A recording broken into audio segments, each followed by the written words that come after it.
Cleveland Heights, a small town in Ohio, was a place where the changing seasons were beautiful. On a morning when soft spring sunshine streamed through the window, Haley Coleman placed her hand on her large belly and smiled. 9 months pregnant. Soon, her and Michael's baby would be born. "Good morning, baby," she spoke gently. "Are you doing well today?" Having worked as a nurse at Cleveland Memorial Hospital for over 10 years, Haley was trusted by colleagues and patients for her calm demeanor and keen observation skills. 4 years ago, she met Michael Green, a pediatrician at the same hospital, and after a gentle romance, they married. Michael's sincere and compassionate character made him perfectly suited to be a doctor beloved by children. Blessed with their long-desired first child, the couple purchased a small but comfortable home in the town's quiet residential area. Next to Michael's study, a lovely baby room decorated in yellow and white was already prepared. They deliberately chose not to find out the gender, looking forward to the moment of birth. While preparing breakfast, the phone rang. Seeing the name displayed, Haley's expression clouded slightly. "Good morning, Mom." "Haley, how are you doing?" Her mother Judith's voice came through the phone. She was one of the most successful real estate agents in town. Her name and face were frequently seen in local advertisements and billboards. "I'm fine. The baby's doing well too." "Well, that's good." Judith's voice had a hint of coldness in it. "How long is Michael's conference?" 3 more days. He'll be back from Chicago soon." "I see. But are you really all right alone when you're so close to delivery?" Christine was saying, "Shouldn't I stay over at my sister's place?" Haley hesitated a bit. Her sister Christine worked at her mother's real estate company and was popular among local young men for her beauty and sociability. While putting on a show of caring for her sister on the surface, Christine's eyes always had a calculating look in them. Can you imagine making $10,000 a month just from YouTube, all from home? That's exactly what I did with Reddit stories. No face, no voice. Check the link in the description if you're curious. "Thank you, but I'm fine. Maria comes by to check on me every day," Haley mentioned her colleague from the hospital. "Well, if anything happens, you can always come to our house. I've kept your room just as it was." After the conversation ended, Haley sighed deeply. Her relationship with her mother had become even more complicated since she started keeping in regular contact with her father. Her father, William, was a successful businessman who ran a technology investment company on the West Coast. After the divorce, William and Haley's relationship had been severed once, but they began communicating again around the time she graduated from college. Especially recently, her bond with her father, who had sincerely celebrated her marriage and pregnancy, had deepened. Michael and her father had also hit it off, sometimes talking for hours on video calls.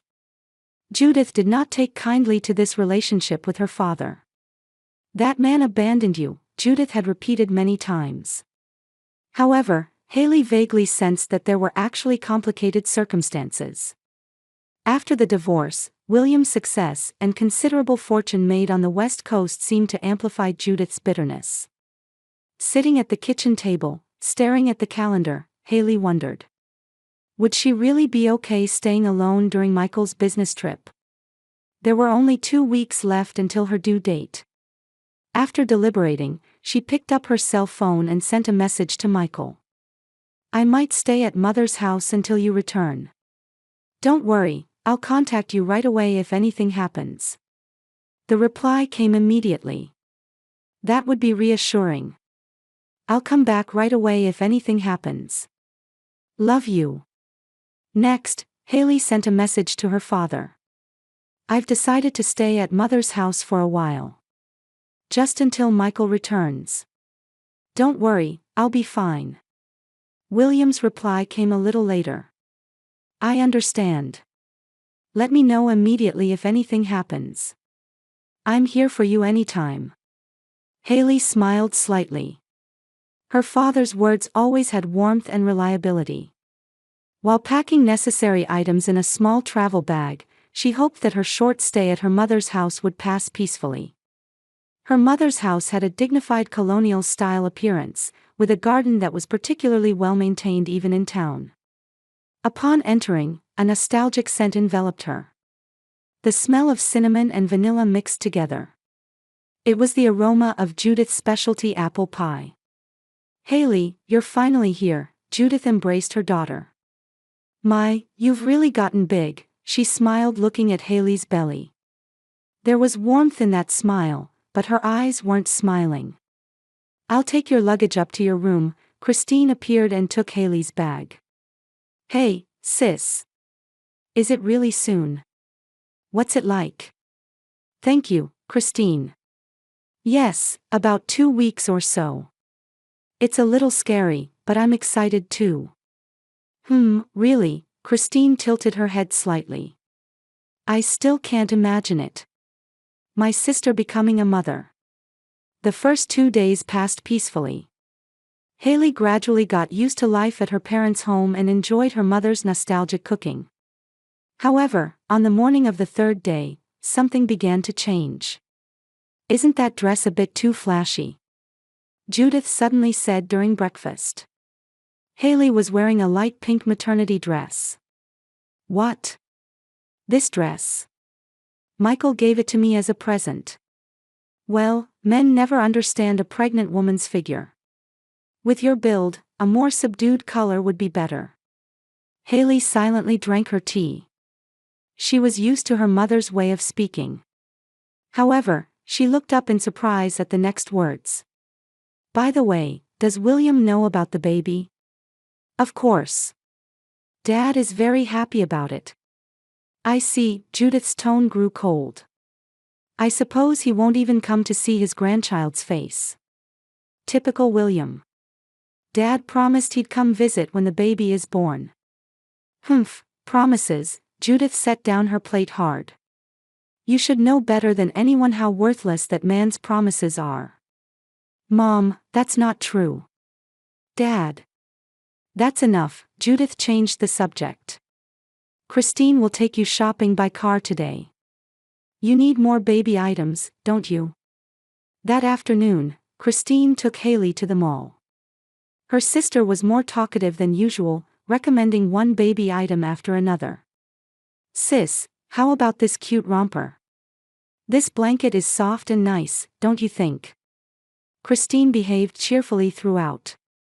However, words she muttered as they left the store caught Haley's ear. "You're really lucky, sis. Blessed with a wonderful husband, and a cute baby about to be born." Christine's voice mixed with sarcasm and envy. "But you should be careful when you're happy. You can lose everything in an instant." "What do you mean?" "Nothing." Christine regained her smile. "Just that you never know what might happen in life." That night, Haley couldn't sleep. Gazing at the moon outside the window, she thought about the changes in her mother and sister's behavior. There was something unnatural about their attitude. Their reactions, especially when talking about her pregnancy, bothered her. The next day, while Judith was out shopping, Haley sneaked into her mother's study. She thought there might be a clue. She opened the desk drawer and searched inside. Among a bundle of old documents, she found her birth certificate and a worn envelope. Inside the envelope was a handwritten letter, but the writing had faded and was illegible. Only the sender's name was barely readable: William Coleman. "What are you doing?" Startled by the sudden voice, Haley jumped. Turning around, she saw Christine standing in front of the door. Her eyes gleamed coldly. "Sorry, I was just rummaging through Mother's room without permission." "Isn't like you, sis." Christine folded her arms. "Looking for something?" "No, nothing." Haley hastily returned the letter to its place. "I was just feeling nostalgic." "I see." Christine didn't seem to believe her. "Let's get out before Mother returns." Late that night, when Haley went downstairs to get some water, she overheard her mother and Christine whispering. "It will be soon, Mother." It was Christine's voice. "What will you do after that?" As planned, Judith's voice held a cold determination. "Don't tell Haley anything." It's for her own protection. But when Michael returns, we'll deal with that when the time comes. Just keep an eye on her for now. The next morning, Haley's cell phone rang. It was from Michael. Haley, I have bad news. The conference has been extended by 2 days. I'll be returning later than planned. I see. I understand. Haley couldn't hide her disappointment. Are you okay? Did something happen? No, it's nothing. It's just that the atmosphere here is a bit strange, she lowered her voice. It seems like Mother and Christine are hiding something. I heard them talking about me. What do you mean? Michael's voice mixed with concern. I'm not sure. But something. At that moment, the door opened and Christine entered the room. Sis, breakfast is ready. I'll call you back later. Haley quickly hung up. Were you talking to Michael? Christine looked at the cell phone. How's the conference? It got extended. Oh, that's too bad. Something flashed in Christine's eyes for a moment.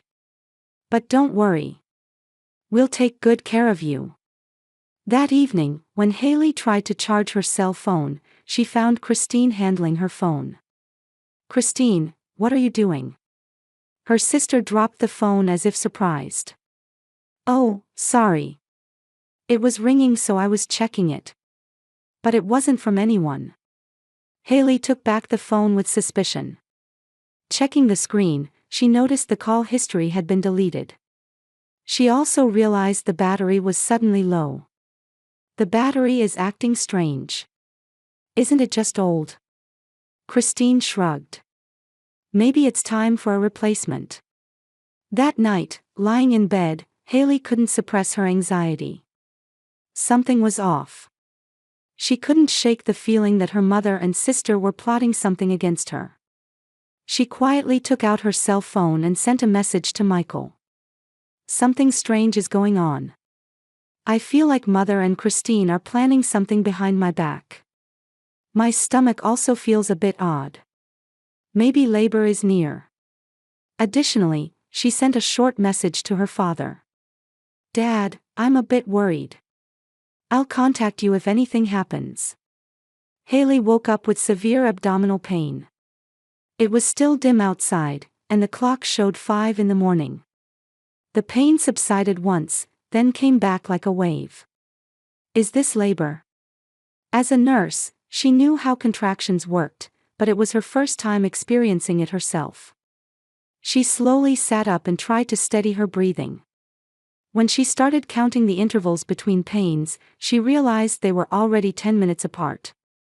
This was real labor. Stay calm, she told herself. First, contact Michael, then go to the hospital. She picked up her cell phone, but the screen remained dark. The battery was completely dead. That's strange, I charged it last night. The next wave of contractions came. Haley gritted her teeth and waited for the pain to subside. In the gap when the pain eased, she got out of bed and headed for the door. She needed to wake her mother and Christine. Mom! Haley knocked on her mother's bedroom door. When there was no response, she opened the door.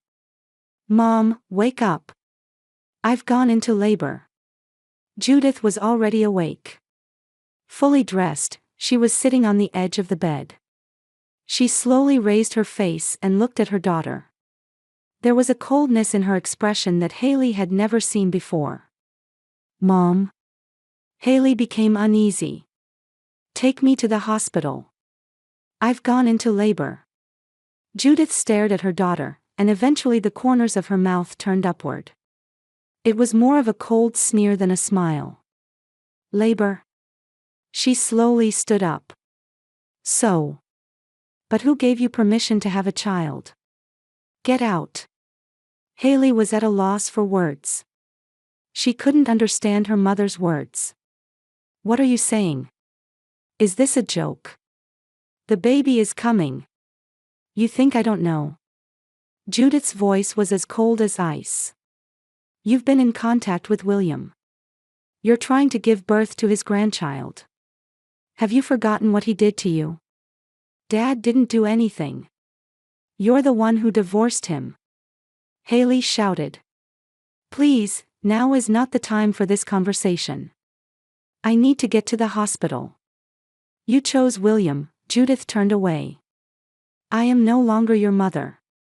At that moment, Christine's voice was heard from the hallway. What's happening?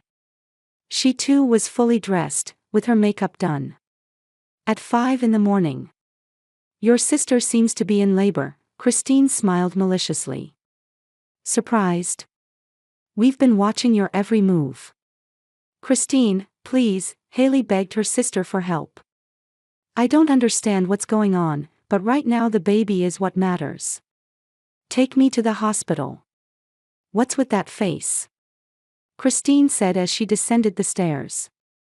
Just go in your own car. Haley followed Christine to the entrance. Through the window, she could see her car. The car she had come in when Christine had taken her shopping yesterday. But the keys. Here, Christine took the car keys from the shelf and tossed them to Haley. We've serviced it properly, so hopefully you'll get there safely. A chill ran down Haley's spine at Christine's words and expression. What did you do? Who knows, Christine grinned. Better hurry, or the baby might be in danger. The next wave of contractions came. Haley grabbed the doorframe and endured the pain. Why are you doing this? Get out, Judith came down the stairs. You are no longer part of this family. In confusion and pain, Haley somehow made it out the front door. The cold morning air struck her cheeks. Michael. She whispered her husband's name. Her cell phone was dead and useless. When she tried to return to the house to use the landline, the door was already locked. Desperately, she headed for the car. She inserted the key, opened the door, and somehow managed to sit in the driver's seat. Stay calm, 20 minutes to the hospital, it's okay, baby. She started the engine and pressed the accelerator. The car roared but didn't move. When she pressed the accelerator again, the engine revved, but the car didn't budge an inch. Confused, she got out of the car and checked the tires, only to find a desperate sight. All 4 tires were completely flat. Sharp cuts from a blade were clearly visible on the rubber surface. Why? Haley collapsed to her knees. She covered her face with both hands, and tears streamed down her cheeks. Another contraction came, this time more intense and lasting longer. Help, someone. From the window of her mother's house, Judith and Christine looked down at her with cold eyes. Neither of them moved a muscle. Haley thought desperately. It was too far to walk to the nearest house, especially in her state of labor. Her cell phone was unusable. At this rate, she would end up giving birth on the street. Just then, she heard the sound of an engine in the distance. A quiet, smooth sound. The distinctive sound of a luxury car's steady drive. A black luxury car turned the corner of the street and slowly approached. Dazzling headlights illuminated the darkness. The car stopped quietly in front of Haley. The door opened, and a man hurriedly got out. A tall, broad-shouldered man with graying hair. Haley. Dad. Haley looked at her father's figure in disbelief. William Coleman quickly rushed to his daughter's side. Are you all right? I got worried after receiving your message last night. So I flew in on the earliest morning flight. What's happening?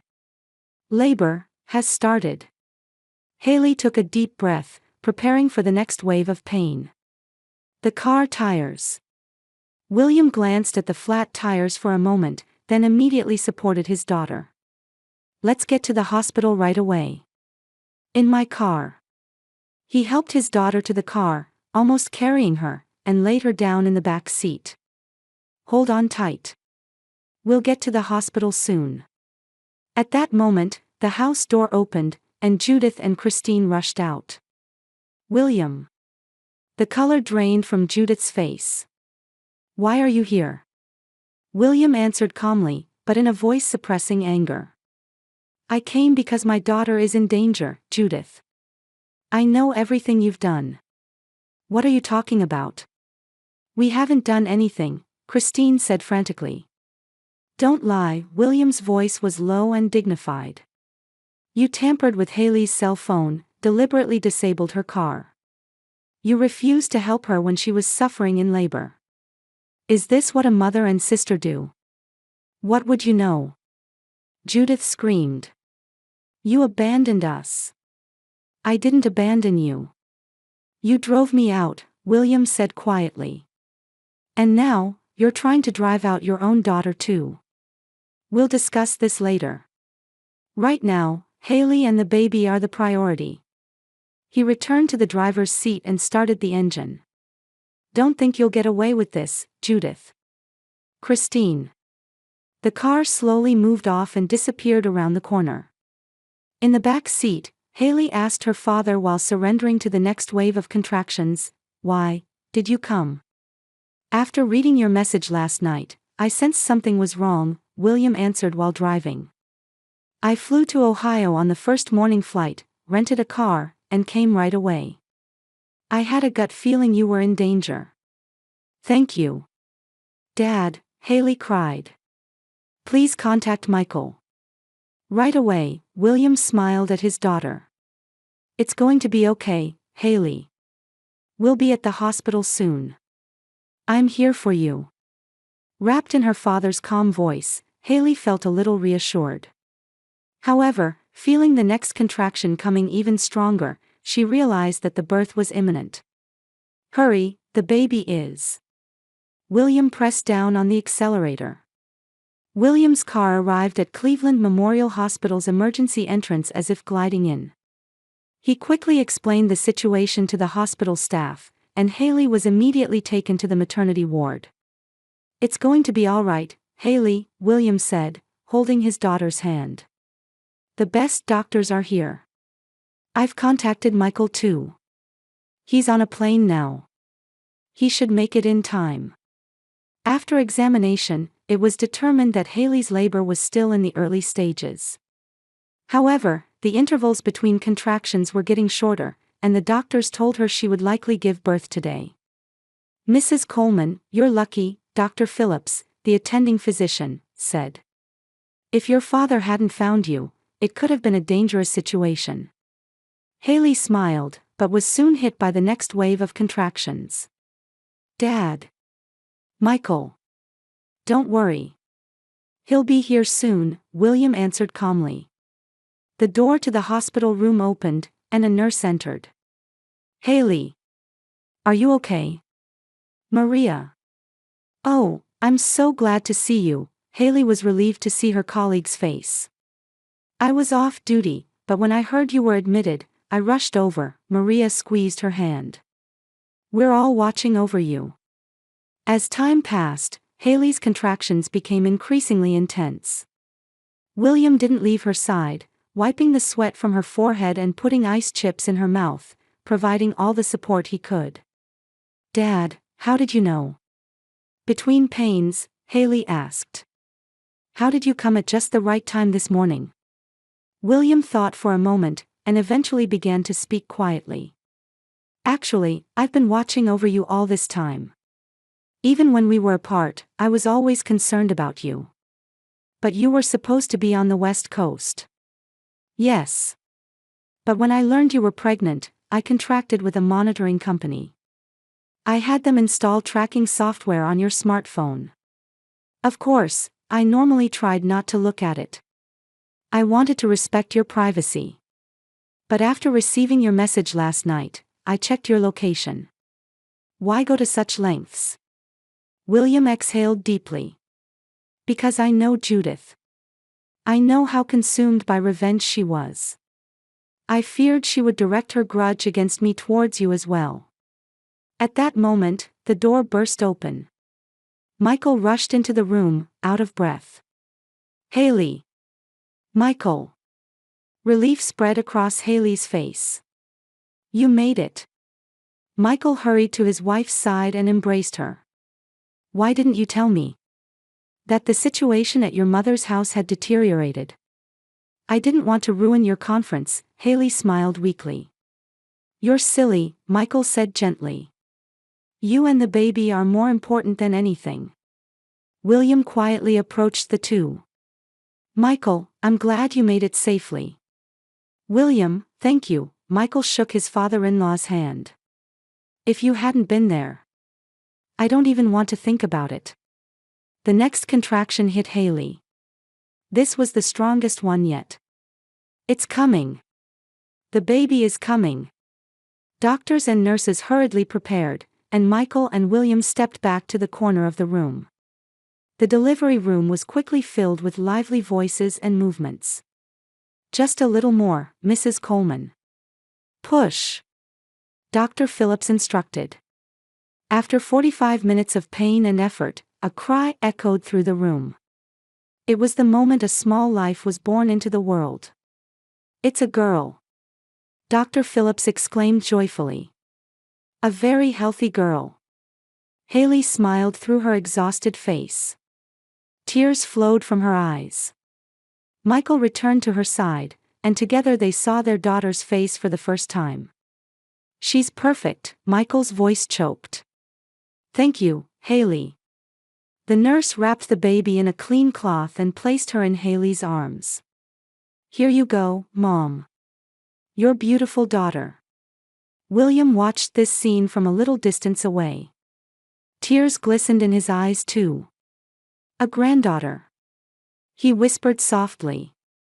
Late that night, while Haley rested in a private room, William and Michael sat facing each other in the hospital cafeteria. I think it's time to tell Haley the truth, William said, staring at his coffee cup. That you're her real father? Michael asked quietly. Yes, William nodded. Judith has been lying to her for years. That I abandoned her and our daughter. The reality is different. She drove me out. And she interfered every time I tried to make contact. Why didn't you tell her until now? For Haley's happiness.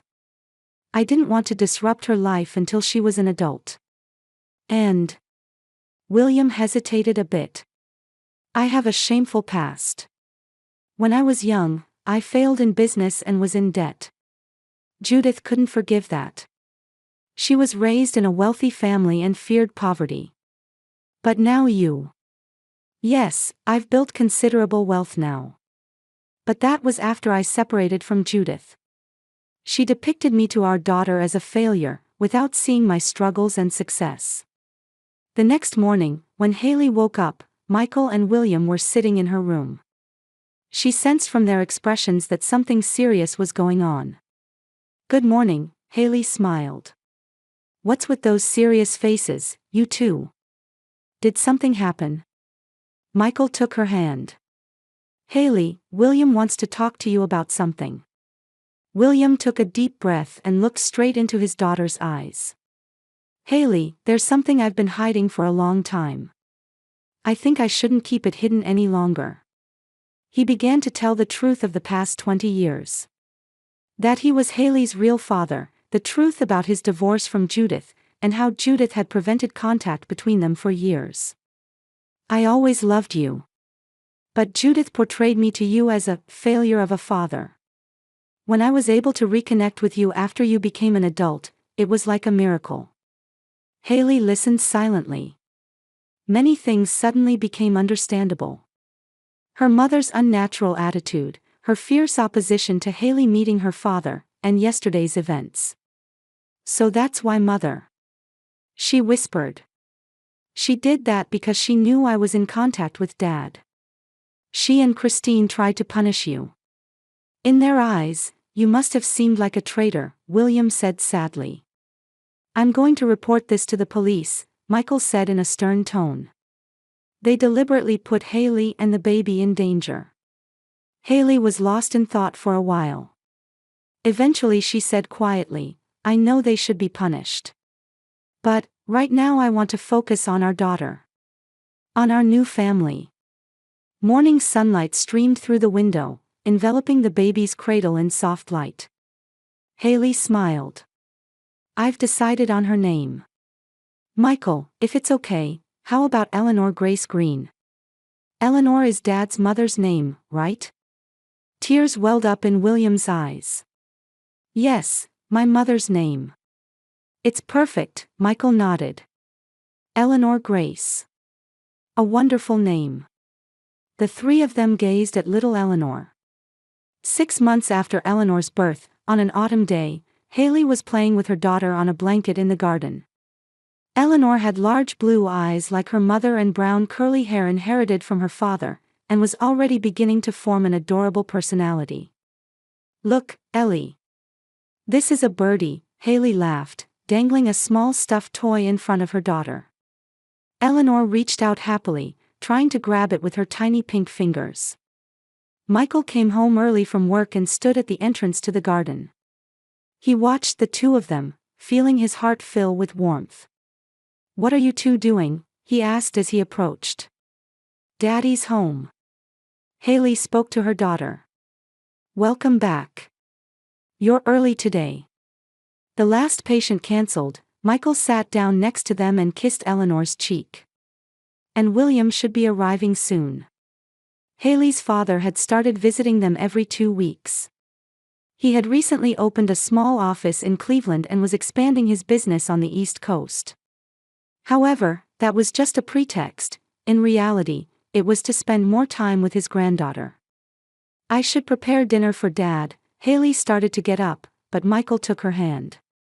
"It's all prepared already. Just relax today." Life was flowing peacefully and happily. Haley had returned to work, now working at the hospital only 3 days a week. She spent the rest of the days with Eleanor. With William's financial support, they had moved to a larger house, and Michael was building his reputation as a pediatrician. However, the shadows of the past had not completely disappeared. One day, when Haley took Eleanor out in a stroller to the shopping mall, there was an unexpected encounter. She came face to face with a thin and tired-looking Judith in front of the escalator. Her mother stopped for a moment and gazed at her grandchild. Tears welled up in her eyes. "Beautiful baby," Judith said in a small voice. "Thank you," Haley answered calmly. There were still wounds in her heart, but she also sensed her mother's vulnerability. "I didn't think I'd have a chance to talk to you," Judith continued quietly. "I did something unforgivable. Years of anger and jealousy had eaten away at me." Haley said nothing, holding her daughter's small hand. "Christine is also receiving counseling," Judith added. "She regrets what she did too. Especially, that you were put in danger." As a result of the trial, Judith had been ordered to perform community service, and Christine had received a suspended sentence.